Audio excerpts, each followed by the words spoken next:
একটা স্বপ্নের বাস্তবায়ন। বাণিজ্য ও শৌখিনতা এখানে একাকার হয়ে মিশে আছে।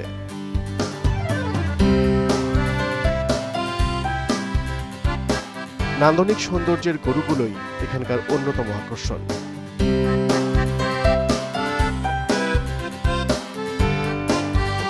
গাজীপুরের মরকুনে সোহেল রেঞ্জ ও অ্যাগ্রোপ্লাস লিমিটেডের গল্প শোনাবো আজ। এ সিম্বল অফ লাভ, এই স্লোগানে মানুষ ও পশুর প্রতি ভালোবাসা এখানে তৈরি করেছে এক নতুন আখ্যান।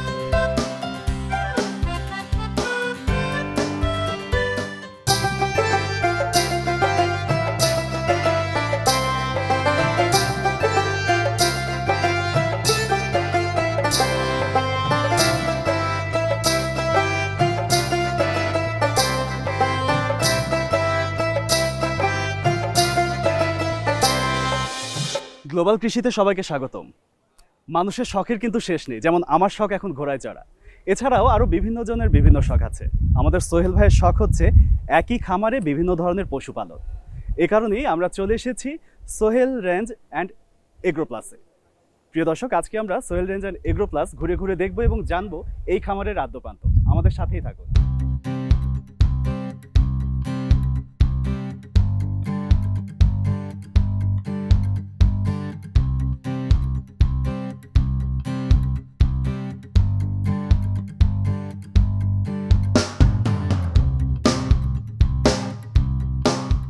গত প্রায় এক দশকে গবাদি পশুপালন এদেশে এক নতুন বাঁকে মোড় নিয়েছে।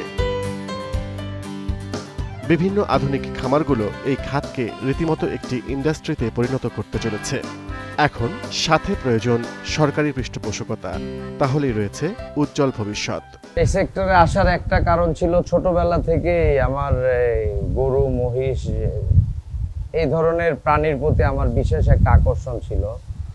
তারপর আমি যখন কোরবানি ঈদ আসতো, হাটে গিয়ে সবসময় আমার ইচ্ছা থাকতো যে হাটের সব থেকে বড় গরু কেনার, যে গরুটা একটু রাগী হবে, একটু পাগলাটে টাইপ হবে, ওই গরুগুলা, ষাঁড় গরু, বিশেষ করে ষাঁড় গরুগুলা একটু রাগী টাইপের গরু, সেগুলা কেনার শখ ছিল। বাবার সাথে যেতাম, কিনে নিয়ে আসতাম। তো ওইখান থেকে যে একটা আকর্ষণ, গরু মহিষ বলেন এই সেক্টরে, এইভাবেই এই সেক্টরে আসা আস্তে আস্তে। যে কোনো ব্যবসায় কোয়ালিটি প্রোডাক্টের কোনো বিকল্প নেই। মানসম্মত পণ্যের যোগান আর যথাযথ গ্রাহক সেবা একটি প্রতিষ্ঠানকে লাভজনক করে তোলে। সোহেল রেঞ্জ অ্যান্ড অ্যাগ্রোপ্লাস লিমিটেড সেই লক্ষ্যে সঠিক পথেই এগিয়ে চলেছে। এই খাবারের কস্টিংটা যদি একটু নিচে নামানো যায়, কমানো যায়, তখন আমাদের মতো যারা খামারি আছে, উদ্যোক্তা আছে, তারা আরো ভালো করবে, আরো নতুন নতুন খামারি তৈরি হবে।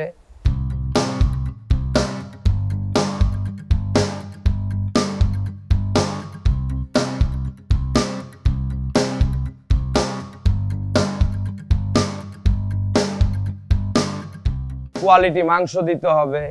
কোয়ালিটি মাংস মানে কি বোঝায়? যে চর্বি এত বেশি থাকা যাবে না।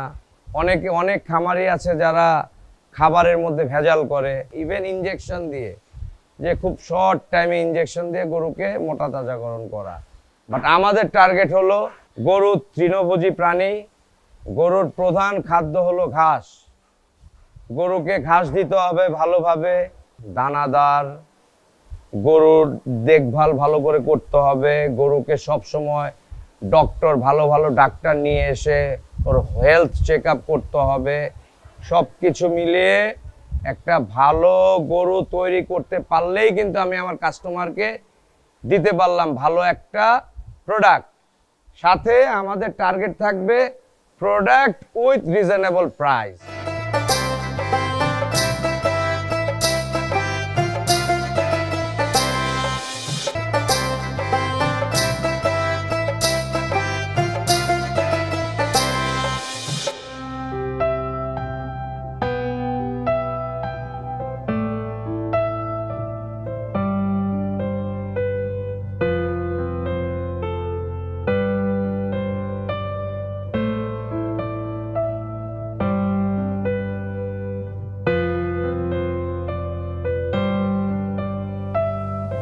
ভাইয়া, চমৎকার একটি শেড, যেটির দৈর্ঘ্য প্রস্থ এবং উচ্চতা দেখে বলতেই হয় মাশাআল্লাহ।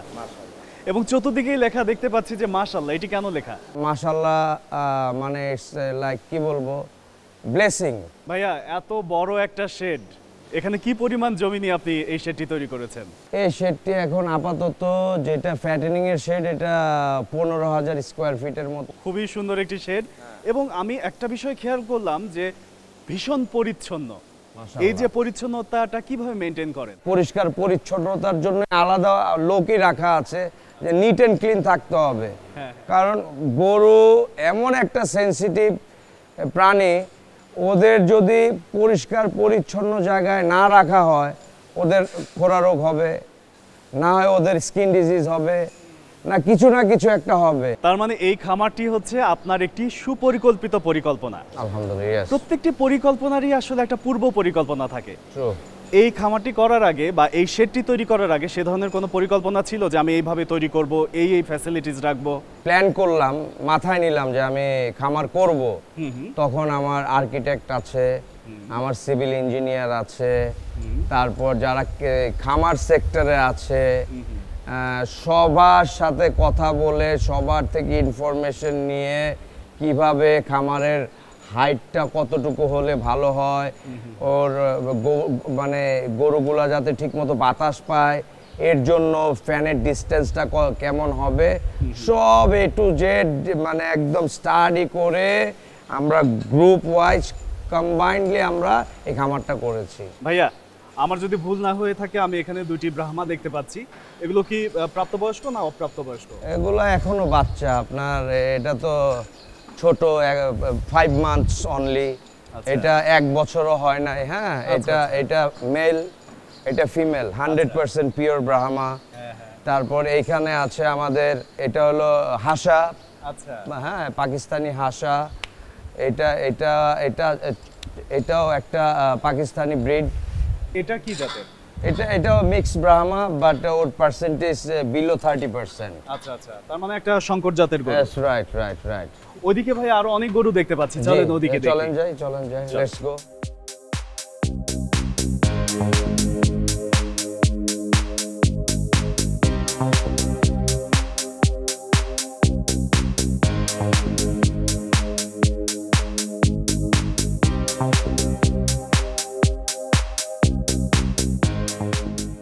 এগুলো তো সব শাহিওয়াল ভাইয়া? হ্যাঁ, এগুলা সব শাহিওয়াল, আমাদের দেশি শাহিওয়াল, কিন্তু খুবই মানে সুস্থ এবং বেশ হেলদি। यस, হৃষ্টপুষ্ট।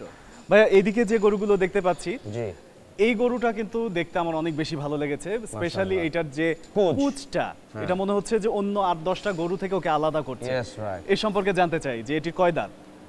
এটা 6 দাঁতের শাহিওয়াল, দেশি শাহিওয়াল, প্রাপ্তবয়স্ক একটা গরু, একটা সুস্থ গরু। আমি যতদূর শুনেছি যে এই কুচ দেখে এবং গলার যে কম্বল, এটি দেখে বোঝা যায়। এবং এই গরুটা আমার মনে হচ্ছে যে একদমই পারফেক্ট একটা জায়গা আছে, তাই না ভাইয়া? রাইট, মাশাআল্লাহ, ইয়েস, রাইট। ভাইয়া টেলিভিশনে বা বিভিন্ন সময় বিজ্ঞাপন দেখার সময় নিউজিল্যান্ডের যে গরুগুলো আমরা দেখতাম, মানে একদম ওই রকমই একটি সুদৃশ্য গরু ওইদিকে দেখতে পাচ্ছি। রাইট, চলেন আমরা ওই গরুটা একটু কাছে থেকে দেখি। এই গরুটা কিন্তু আপনি নিউজিল্যান্ডের কথা যে বললেন, এই গরুটা কিন্তু শাহিওয়াল এন্ড অস্ট্রাল, এই দুইটার ক্রস ব্রিড। আচ্ছা, মানে একদম 100% কিন্তু অস্ট্রাল না, বা নিউজিল্যান্ডের না, ও শাহিওয়াল এন্ড অস্ট্রাল, এই দুইটার ক্রস ব্রিডে ও আসছে। এর কারণে দেখেন ওর কুচটা। হ্যাঁ, আর যদি নিউজিল্যান্ডের একদম অরিজিনাল অস্ট্রাল হতো, তখন একদম এইভাবে আসতো। আচ্ছা, এই ধরনের কুচটা আসতো না। আচ্ছা, কিন্তু আকৃতিগত জায়গা থেকে কিন্তু বেশ হৃষ্টপুষ্ট এবং যে একটা সুস্থ গরু, ওকে দেখেই বোঝা যাচ্ছে। 2 দাঁতের গরু, মাত্র 2 দাঁত। মাত্র 2 দাঁত। এটিতে এখন মোটামুটি মাংসের দিক থেকে যদি চিন্তা করি, কত কেজি ওজন হবে? 550 কেজি চলে যাবে এটার ওজন। 500-550 কেজি, 500 থেকে 550 কেজি, বেশ কয়েক মণ। এটির বাজার দাম কত হতে পারে? এই বছর গরুর প্রাইসটা কিন্তু নট গুড নট ব্যাড এরকম ছিল। লাস্টের দিকে তো গরুর প্রাইসটা পড়েই গেছে, একটু নেমেই গেছে। তবে এই ধরনের গরু অ্যাটলিস্ট এগুলোর প্রাইস হওয়া উচিত 320 থেকে 3.5 লাখ। আচ্ছা ভাইয়া, আপনার খামারে আসার পর যে গরুটির দিকে না চাইলেও তাকাতেই হবে, সেই গরুটি হচ্ছে এই গরু। মানে এটার বিশেষত্ব হচ্ছে ওর আসলে স্কিনের যে কালারটা, এটা আসলে খুবই রেয়ার, এবং সাদা রঙের সাথে কালোর এই যে কম্বিনেশন, এটা আসলে এই গরুকে আলাদা একটা মাধুর্য দিয়েছে। ওর সম্পর্কে বলেন, ওর কয় দাঁত? ওর 6 দাঁত, বাট ওর কিন্তু নাম আছে, ওর নাম হলো লকি, LOCKY, লকি। আচ্ছা, লকি। লকি নাম ডাকলে কি জবাব দেয়? জবাব দেয় না, ও তো কথা বলতে পারে না, বাট ও বুঝে ওকে ডাকতেছি, লকি বলে ডাক দিলে ও কান খাড়া করে।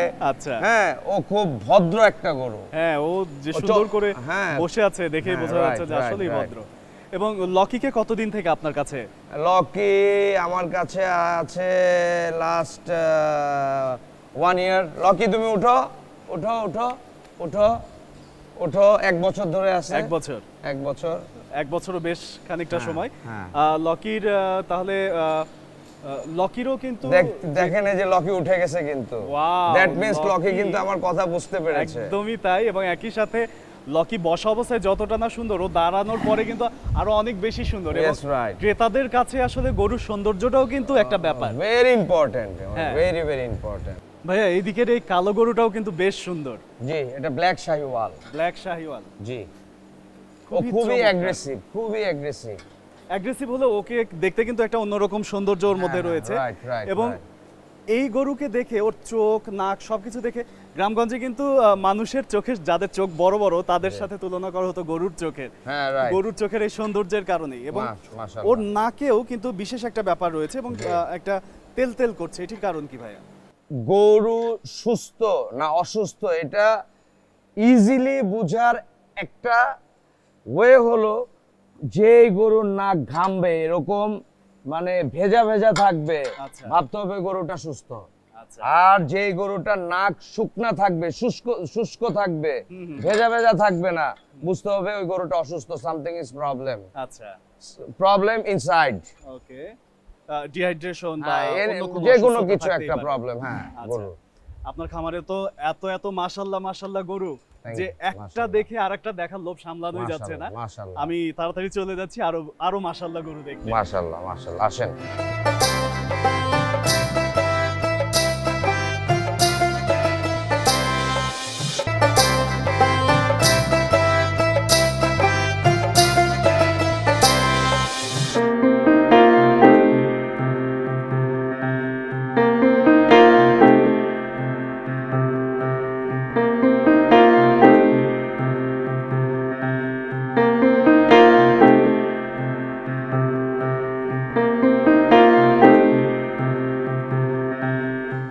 ভাইয়া, ওদিকটাই লকিকে দেখেছিলাম, এটাকে দেখতেও অনেকটা লকির মতো।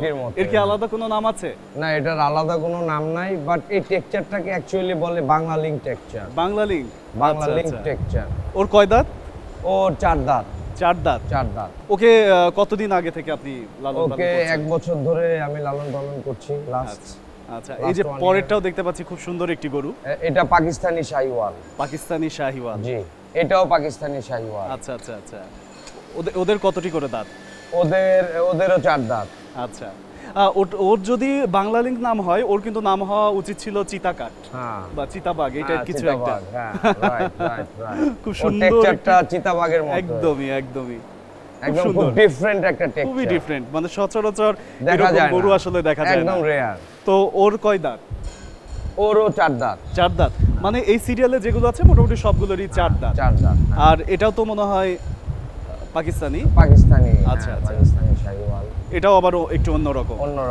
ওরও 4 দাঁত? ওরও 4 দাঁত। আচ্ছা, খুব গুছিয়ে রেখেছেন আসলে আপনি ওদেরকে, যে অনুকূল পরিবেশ দেওয়া সেটি আপনি দিয়েছেন আমার মনে হচ্ছে। এবং এখানে তো পাকিস্তানি বেশ কিছু গরু দেখলামই ভাইয়া, আমরা ওইদিকে আরো কিছু গরু দেখতে পাচ্ছি, চলুন একটু ঘুরে যাই। চলে।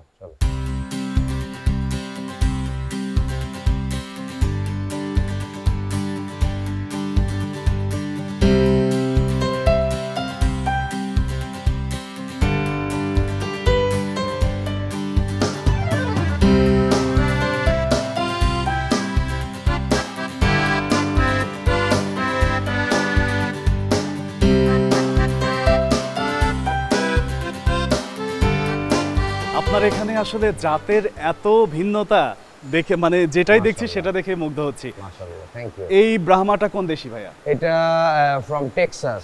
From Texas? হ্যাঁ, আমেরিকা, ফ্রম টেক্সাস। এই ব্রাহ্মাটা আপনি কতদিন যাবত লালন পালন করছেন? এটা আমি লাস্ট 1 বছর।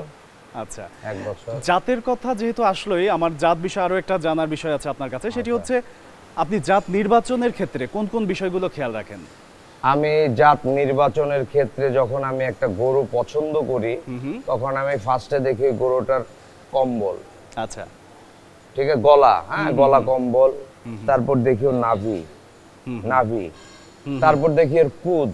আচ্ছা, তারপর ওর মাথাটা দেখি, মানে তারপর ওর ব্যাকটা দেখি, আচ্ছা, ওর পিছনের ফ্রেমটা দেখি, সব দেখে বুঝে তারপর একটা গরু সিলেক্ট করতে হয়। তারপর ওর পাটা দেখি মোটা না চিকন। আচ্ছা, মানে অনেক এই বিষয়গুলা লক্ষ্য রাখতে হয়। আচ্ছা, আপনি এই বিষয়গুলো লক্ষ্য না করে যদি গরু কিনেন তাহলে আপনার গরু ভালো রেজাল্ট দেবে না। ভাই আরো একটা গরু দেখতে পাচ্ছি যেটি আমি এ যাবৎকালে যতগুলো গরু দেখেছি সেটির চেয়ে এটিকে কোন কোন দিক থেকে যেন আমার ভিন্ন মনে হচ্ছে, বিশেষ করে কানের দিকটা। Yes, right. এটা Indo Brazil, it's from Thailand, হ্যাঁ, but Brazilian breed, but it's from Thailand, Bangkok. Okay, খুবই ভালো জাতের গরু, হৃষ্টপুষ্ট। আপনি লুকসও দেখেন, ওর লুকসটা কত সুন্দর।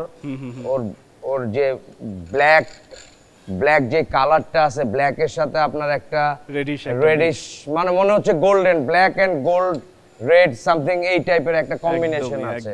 প্লাস ওর কুচটা দেখেন, ওর হাইটটা দেখেন, ওর কানটা দেখেন, ওর পাটা দেখেন কত লম্বা প্লাস মোটা।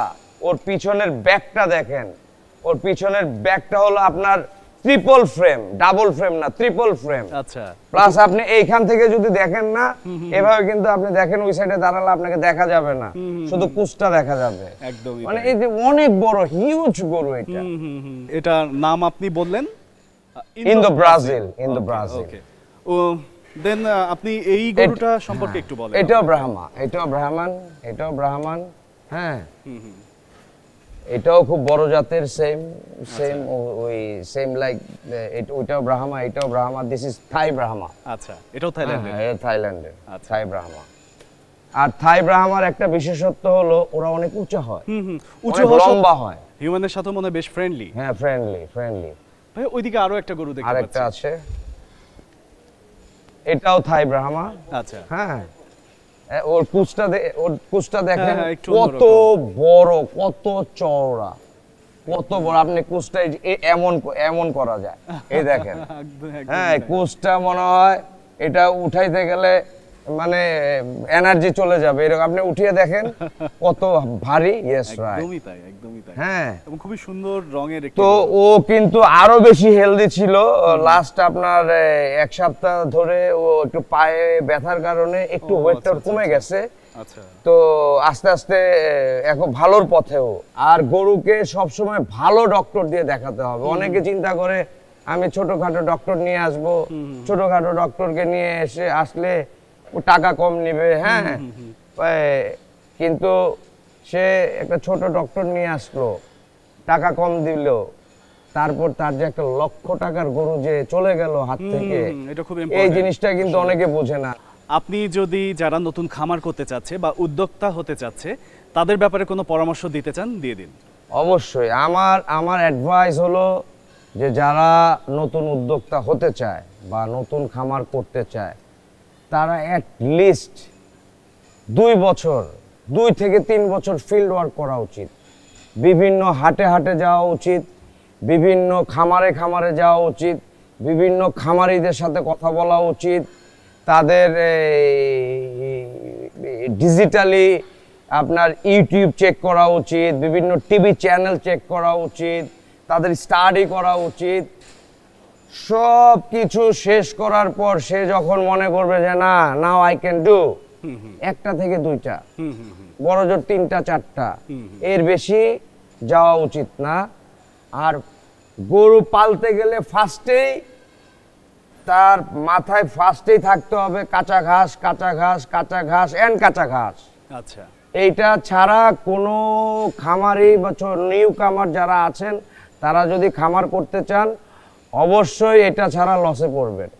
ভাইয়া আজকে সারাদিন আপনার খামারে আসলে একটি আধুনিক খামারে কি কি সুযোগ সুবিধা থাকতে পারে সেগুলো সচক্ষে দেখলাম এবং অনেক কিছু জানলাম আসলে আপনার কাছ থেকে, এবং একই সাথে দর্শকরাও আপনার মুখের কথা শুনে নিশ্চয়ই যারা উৎসাহিত হবে এবং তারাও আসলে অনেক কিছু জানলো সত্যিকার অর্থে। ভাইয়া ভালো থাকবেন, আজকের মতো বিদায় নিচ্ছি গ্লোবাল কৃষির পক্ষ থেকে। আমি মাসুক সিদ্দিক। জি, আসসালামু আলাইকুম। আর আমিও ধন্যবাদ জানাই গ্লোবাল টিভির সবাইকে, যারা ক্যামেরার পিছনে আছেন তাদেরকেও, সবার জন্য দোয়া রইল।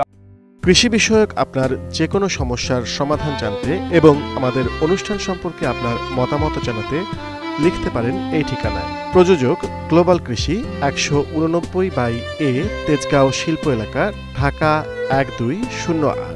ইমেইল করতে পারেন krishi@globaltvbt.com।